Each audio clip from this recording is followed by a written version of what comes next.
السلام عليكم، عاملين ايه يا بنات؟ النهارده معانا وصفه حلوه وسهله وجميله جدا.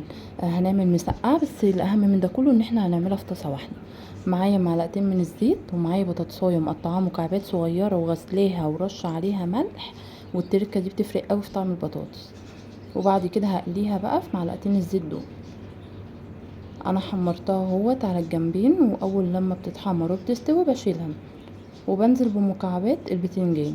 وطبعا الكميات على حسب الافراد اللي هتاكل. انا عامله طبق واحد بس هنا للفطار، هي بتنفع للفطار وللغدا، بس انا عامله طبق واحد بس. نزلت طبعا بمكعبات البتنجان، قليتها برضو في معلقتين زيت، فبهدي النار عليها عشان تستوي كويس قوي، لان ما تنسوش ان احنا قلينها في زيت قليل.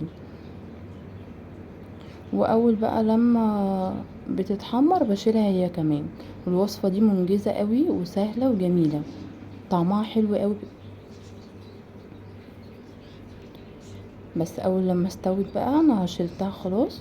نزلت بقى بالبصله، انا حاطه نص بصلايه متوسطه مقطعاها صغير. واول لما بحمرها وبتدبل بتبقى لونها اصفر، بس اول ما بتدبل بنزل عليها بالفلفل. حاطه فلفل رومي وحراق، هنا على حسب طبعا انتي بتحبيها حراقه ولا لا. اول برضو لما بياخدوا تحميره بنزل باتنين طماطم مقطعاهم صغير. هنزل بالتوابل بتاعتي اللي هي الملح والفلفل والكمون. ما بديش توابل كتيرة عشان يبقى طعم المسقعة واضح. هنا بقى اول لما يعني اول لما قلبتهم كلهم في بعض اديتهم ربع كوباية من المية. واول لما بتدخل في سوا بنزل عليها برشة سكر وعصرة ليمونة علشان خاطر الحموضة بس، ورشة سكر وبقدمها. والف هنا، ولو وصلتي معايا لحد هنا بشكرك، وما تنسينيش بقى في اللايك والشير والسبسكرايب.